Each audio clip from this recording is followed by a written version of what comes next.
शहीद मेजर अनुज सूद की पत्नी को 3 साल बाद भी महाराष्ट्र ने नहीं दी राहत। बॉम्बे हाई कोर्ट ने लगाई फटकार। ये निर्णय सीएम को प्रशंसा दिलाएगा। गुरुवार को जस्टिस गिरीश कुलकर्णी और जस्टिस फिरदौश पुनीवाला को बेंच ने कहा कि राज्य सरकार के पास त्वरित निर्णय लेने के साधन हैं। शहीद के परिजन को राहत देने में चुनाव बाधा नहीं हो सकता है। बेंच ने फिलहाल सरकार को इस मामले में निर्णय लेने के लिए 10 अप्रैल तक का समय दिया है। बेंच ने कहा कि सरकार की ओर से इस मामले में बड़े दिल से निर्णय लिया जाए।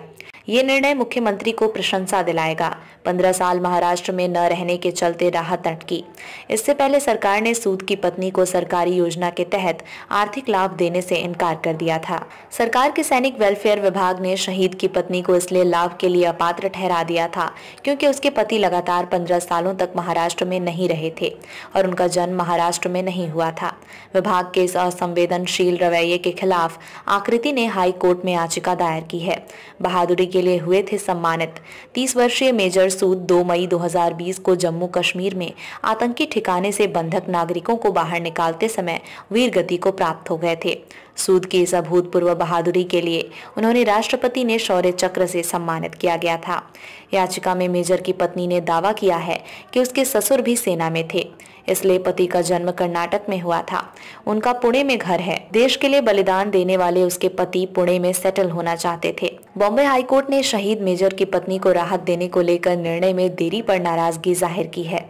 कोर्ट ने कहा कि सरकार कुछ मुद्दों पर बिजली की गति से फैसले लेती है, लेकिन शहीद की विधवा को राहत देने में अपने कदम क्यों पीछे खींच रहे हैं। इतने महत्वपूर्ण विषय पर निर्णय लेने में देरी स्वीकार्य नहीं है। फैसले में विलंब से सरकार की बदनामी होगी। सरकार के पास तेजी से निर्णय लेने की क्षमता है।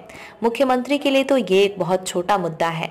कोर्ट में 30 वर्षीय शहीद मेजर अनुज सूद की पत्नी आकृति की याचिका पर सुनवाई चल रही है। याचिका में सूद की पत्नी ने याचिका में सरकार के 2000 और 2019 के जीआर के तहत आर्थिक राहत देने का निर्देश देने की मांग की है।